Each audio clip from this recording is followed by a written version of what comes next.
আমাদের দেশে অনেকে যুদ্ধের খবরে রাখে না। আমি তো আজকে যুদ্ধের ডিক্লার করে দিলাম স্পিরিচুয়াল গভর্নরের পক্ষ থেকে। বাংলাদেশে দুইটা গভর্নর আছে, একটা হলো ফিজিক্যাল ডক্টর ইউনূস সাহেব যেটার প্রধান, আর একটা আধ্যাত্মিক গভর্নর আছে যেটার প্রধান কেটে বলবো না, কিন্তু সেটা আরো শক্তিশালী। আধ্যাত্মিক সরকারের পক্ষ থেকে যুদ্ধ ডিক্লার করে দিলাম আজকে। লড়াই লড়াই লড়াই হবে, এটা হলো একটা কমন কথা, হবে যুদ্ধ একটা আসতেছে, এটা হবে। লড়াই লড়াই লড়াই হবে, মারতে আসলে মরতে হবে নাকি? মারতে আসলে যে মারতে আসবে তার মরতেও হবে। আল্লাহ তাআলা আপনি শুনতেছেন, আমরা কিন্তু যুদ্ধ চাই নাই। যুদ্ধ যারা আমাদের উপর চাপাবে তাদেরকে আমরা মারবো ইনশাআল্লাহ। দেশ আল্লাহর হাতে না থাকতো, যেই সরকার রে ভাই 25 জনের যে নড়বড়া, যে জাহাজ চালাতে 350 জন ক্রু লাগে, সেই জাহাজ আমরা চালাচ্ছি 25 জন দিয়ে। কয়জন? তাও আবার কারো বয়স 84, কারো বয়স 80। আসলে আমি বুঝতে পারতেছি না বাংলাদেশ কোনো এরা কেউ চালায় না। বাংলাদেশ আকাশের আল্লাহ চালান। আল্লাহর একদল স্পিরিচুয়াল বান্দা আছে, ওরা আল্লাহর সাথে যোগাযোগ করে। দেশটা মূলত ওদের হাতে, এই জন্য দেশটা চলবে ইনশাআল্লাহ। বাংলাদেশের ট্রেন লাইন দেখলে, আজ থেকে 40 বছর আগে ট্রেন লাইন দেখলে বিদেশিরা এসে বলতো আল্লাহ যে একজন আছে। বাংলাদেশের ট্রেন লাইন দেখে বুঝলাম, বিশ্বাস করলাম, এই লাইনের উপর দিয়ে কেমন ট্রেন চলে। এটা আল্লাহ ছাড়া কেউ না চালাইলে, আল্লাহ না চালাইলে এইটা চলা কিনা সম্ভব না। আলহামদুলিল্লাহ, মুমিনরা 50% লাইফ চালায় ইমান দিয়ে, আর বাকি 50% টাকা পয়সা দিয়ে। ঠিক নয় কি? আল্লাহু আকবার। প্রিয় ভাইয়েরা, আমাকে আপনারা বিষয় দিয়েছেন যে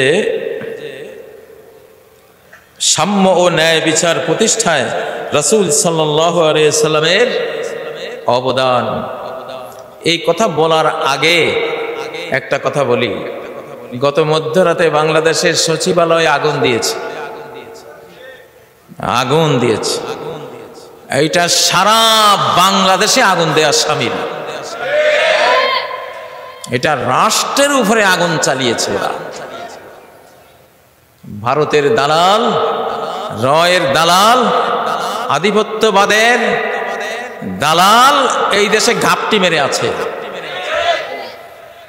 ওরা যদি তওবা না করে, ইস্তেগফার না করে, তাহলে আল্লাহর কসম করে বলছি এই বাংলাদেশের পবিত্র ভূমিতে তাদের থাকার কোনো ঠাঁই হবে না ইনশাআল্লাহ। আগুন দিয়েছে কোনো বুড়া উপদেষ্টার অফিসে না, নাহিদ আর সার্জিস না আসিফ, নাহিদ আর আসিফ যেখানে বসে 7 নম্বর বিল্ডিং, ওইখানে আগুন দিয়েছে। বুঝতে পারছেন যে নাহিদ আর আসিফের উপরে কেন এত ক্ষোভ? নাহিদ বলেছিল এই বাংলাদেশ ইসলাম দিয়ে আমরা চালাবো। হ্যাঁ, ওইটা সহ্য হয় নাই। وَإِذَا ذُكِرَ اللَّهُ وَحْدَهُ اشْمَأَزَّتْ قُلُوبُ الَّذِينَ لَا يُؤْمِنُونَ। যখন এক আল্লাহর নাম আসে, আল্লাহর আইনের কথা আসে, যাদের ঈমান নাই পরকালের প্রতি, তারা তখন তাদের হৃদয় সংকুচিত হয়ে যায়, তাদের চেহারা বিবর্ণ হয়ে যায়, মনে জ্বালা ধরে। ঠিক নয় কি? নাহিদ ইসলামের কথা বলেছে। ইসলাম কার? ইসলাম কার? ইন্নাদ-দীনা ইনদাল্লাহিল ইসলাম। আল্লাহর কাছে দিন কয়টা? একটা। নাম কি? ইসলাম। নাম কি? ইসলাম। মাটি একজন মুসলিম। আমাদের পৃথিবীটা মুসলমান না হিন্দু?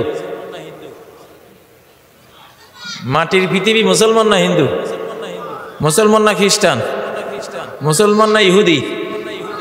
মাটির পৃথিবীটাও মুসলমান। মাটির পৃথিবীটা কি? মুসলমান। মাটির পৃথিবী যদি মুসলমান না হইতো কারুনের চিনল কেমনে? কারণ যে অমুসলমান ছিল, মুসা আলাইহিস সালাম ইসলামের নবী মুসা আলাইহিস সালামকে কষ্ট দিত, এই মাটি তাকে 600 কিলোমিটার জোড়া তার ধনভাণ্ডার সহ মাটির এই মুসলমান পৃথিবীটা তারে গিলে খাইছে। খাইছে না? ভাবে কি বোঝা যায়? তাহলে এই পৃথিবী মুসলমান না অন্য কিছু? জোরে বলেন। অমিনহুম মান খাসাফনা, কত জাতি আমি মাটির নিচে তলিয়ে দিয়েছি, মাটির নিচে আমি তলিয়ে দিয়েছি। আমি যখন আদেশ দিয়েছি, মাটি আমার আদেশ শুনেছে নাকি শুনে নাই? যে আল্লাহর আদেশ শুনে সে কি মুসলমান, ইমানদার না বেঈমান? তাহলে মাটি ইমানদার না বেঈমান? আপনারা হয়তো আশ্চর্য হচ্ছেন যে আমরা তো জানতাম মানুষ ইমানদার হয় বেঈমান, এখন বুঝি মাটিও বুঝি ইমানদার বেঈমান। হ্যাঁ, ইসলাম ইমান মহাবিশ্বে ছড়ানো।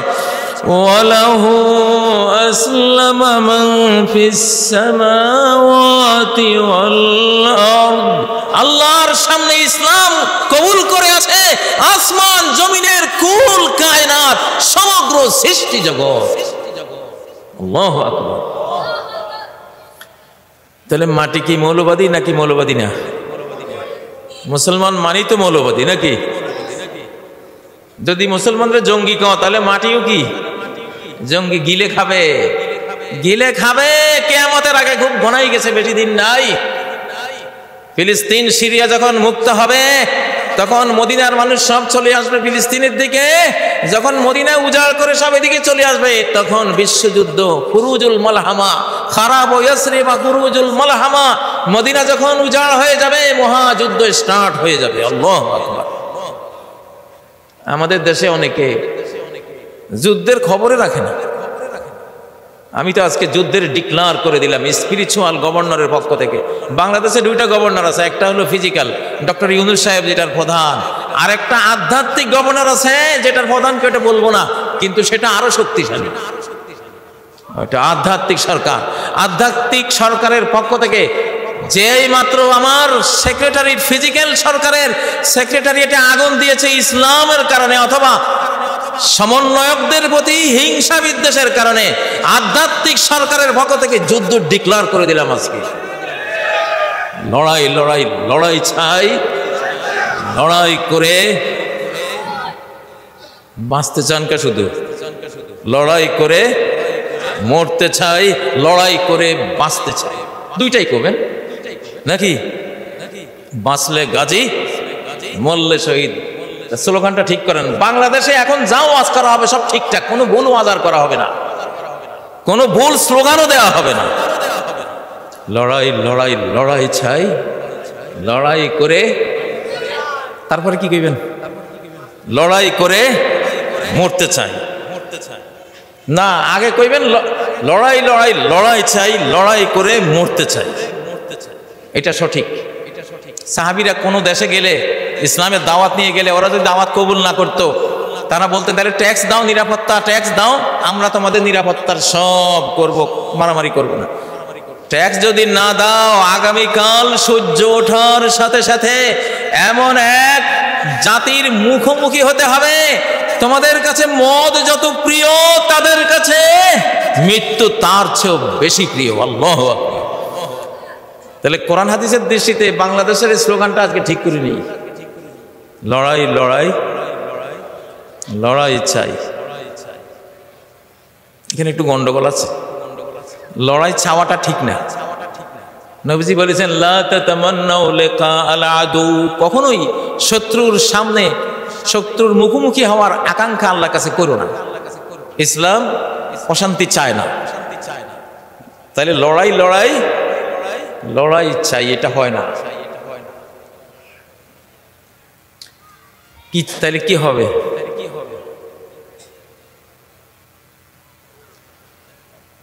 ঠিক করেন না, দেখি দুই একজন প্রস্তাব দেন। লড়াই লড়াই লড়াই চাই, চাই কথাটা হাদিসের খেলাফ। লা তাতামান্নাউ লিকা আল আদু, দুশমনের সাথে মুখোমুখি হওয়ার আশা কখনো করো না, এটা চাইও না। সালুল্লাহুল আফিয়া, নিরাপত্তা চাও আল্লাহর কাছে। কি চাও? নিরাপত্তা চাও। কিন্তু যদি আক্রমণ এসে পড়ে, সর্বশক্তি দিয়ে এটাকে প্রতিরোধ করবো। তাইলে কি এখন তো ভাই হঠাৎ করে এত বড় স্লোগান পাল্টাবো কেমনে, ব্রেনে আসতেছে না। লড়াই চাই না, প্রতিরোধ চাই নাকি? লড়াই লড়াই লড়াই চাই। এতগুলি ব্রেন, একটা বানান না দেখি।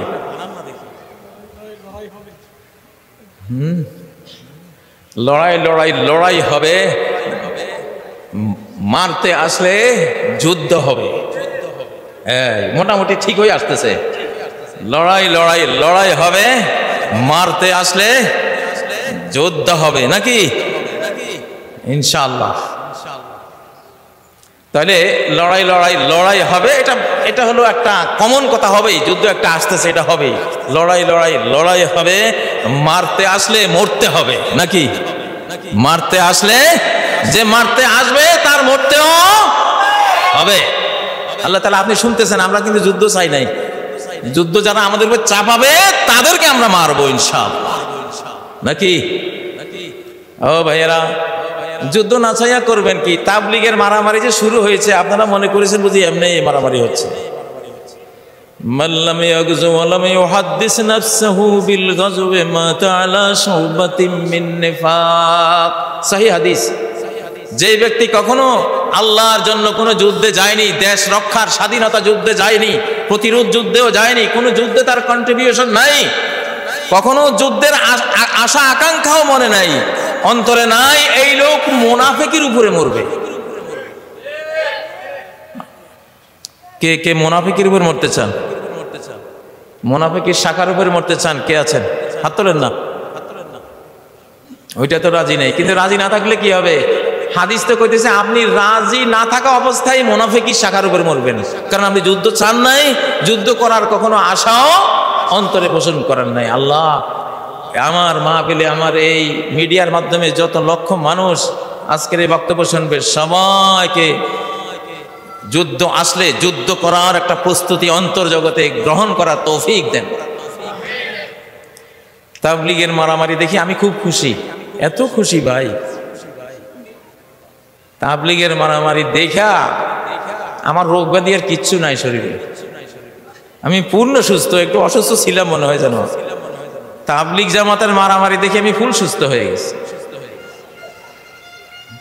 কারণ তাবলীগের মারামারি দেখে আরএসএস বিজেপি কইতেছে, ওরে সর্বনাশ রে, এই বুড়ার দল, হ্যাঁ মাটিয়া সাপ বানাইছিলাম যাদেরকে, হেরা দেখি আজকে লাঠি ছোটা বাঁশ লই ছুটছে রে, সর্বনাশ। তো এই তাবলীগ ওনারা যদি এরকম ছুটে, তাহলে জামাত শিবিরে কি করব? ওরা ভয়ে অস্থির। এই তাফসীরুল কোরআন মাহফিলের প্রধান মেহমান এবং অন্যান্য মুফাসসিরিন কিরাম, আমার সম্মুখে সমবেত মুসলিম ভাইয়েরা, পর্দার অন্তরালে সম্মানিতা মা ও বোনেরা, আল্লাহ তাবারাকা ওয়া তাআলার দিকে মুতাওয়াজ্জহ হচ্ছি, যিনি এই সাতকানিয়ার মালিক, এই সাতকানিয়ার যিনি সৃষ্টিকর্তা, এই সাতকানিয়ার সকল কিছু আকাশ থেকে যিনি পরিচালনা করেন। সারা বিশ্ব মহাবিশ্ব যেমন আকাশ থেকে পরিচালনা করেন, সেই মহাবিশ্বের মাঝে এই সাতকানিয়াও তো একটি অঞ্চল। এটাও কে চালান? কে চালান? আল্লাহু আকবার। ফাসুবহানাল্লাযী বিয়াদিহি মালাকুতু কুল্লি শাইইন ওয়া ইলাইহি তুরজাউন।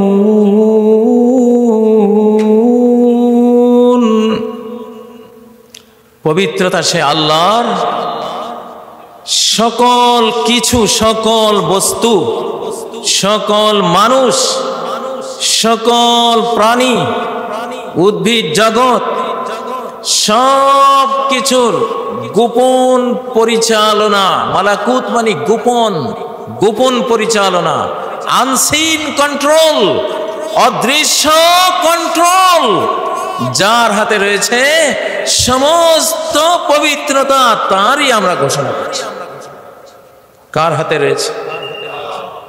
একজন মুমিন হিসেবে, অ্যাজ এ মুমিন, অ্যাজ এ বিলিভার, একজন বিশ্বাসী ইমানদার হিসেবে আমাদেরকে এটা বিশ্বাস করতে হবে, এই বক্তার জিহ্বা দিয়ে যতগুলো শব্দ বের হয়, ততগুলো শব্দ বের করার পেছনে শক্তিকে আল্লাহ, শক্তিকে। আর আপনারা যতগুলো বর্ণ শব্দ শুনতে পান, এই শোনার পেছনে অদৃশ্য শক্তিকে আল্লাহ। এখানে তিনি যদি অনুমোদন না দিতেন, আমি কাজী ইব্রাহিম 100 বছর কেন, 1000 বছর কেন, অনন্তকাল চেষ্টা করেও এখানে হাজির হতে পারতাম না। আর আপনারা যারা এসেছেন, আল্লাহর অনুমোদন না হলে আপনারাও কেউ এখানে ঢুকতে পারতেন না। আল্লাহ তৌফিক দেন বলেই কোরআনের মজলিসে আসেন। আমেরিকার হোয়াইট হাউসে বসার দাম বেশি না এই সাতকানিয়ায় বাংলার কোনো একটি কোরআনের তাফসিরের মাহফিলে বসার দাম বেশি? কার দাম বেশি?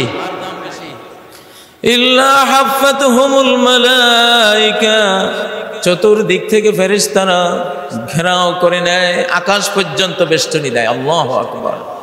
ওয়া নাযালাত আলাইহিমুস সাকিনাহ, অন্তর জগতে শান্তি নাজিল হয়। কি নাজিল হয়? শান্তি। কোরআনের মজলিসে আসলে অশান্তি লাগে না শান্তি লাগে? মসজিদে গেলে ইমাম সাহেব খুতবা দেয়, অনেক মুসল্লি ঘুমায়, ঠিক না? গানের মজলিসে কিন্তু ঘুম আসে না। আমি কোনোদিন গানের মজলিসে বসি নাই, তবে আমার আইডিয়া হয় সিনেমায় গেলে, গানের মজলিসে গেলে ঘুম আসে না, কিন্তু ওয়াজ মাহফিল, তাফসীর মাহফিলে ঘুম আসে। কারণ নাযালাত আলাইহিমুস সাকিনা, ঘুমের ট্যাবলেট নাজিল হইতেছে। সাকিনা, সাকিনা মানে শান্তি। ঘুম কি অশান্তি জায়গায় হয় না শান্তির জায়গায় হয়? বান্দা যখন সেজদায় গিয়ে ঘুমাই পড়ে, আল্লাহ ফেরেশতাদের সাথে গৌরব করেন যে দেখ আমার বান্দার বডিটা পড়ে আছে আমার সেজদায়, তার রূহটা আমার হাতে। আল্লাহু আকবার। সবকিছু কার হাতে? বাংলাদেশ কার হাতে? যদি বাংলাদেশ আল্লাহর হাতে না থাকতো, যেই সরকার রে ভাই, 25 জনের যে নড়বড়া, যে জাহাজ চালাতে 350 জন ক্রু লাগে, সেই জাহাজ আমরা চালাচ্ছি 25 জন দিয়ে। কয়জন? তাও আবার কারো বয়স 84, কারো বয়স 80। আসলে আমি বুঝতে পারতেছি না বাংলাদেশ কোনো এরা কেউ চালায় না। বাংলাদেশ আকাশের আল্লাহ চালায়।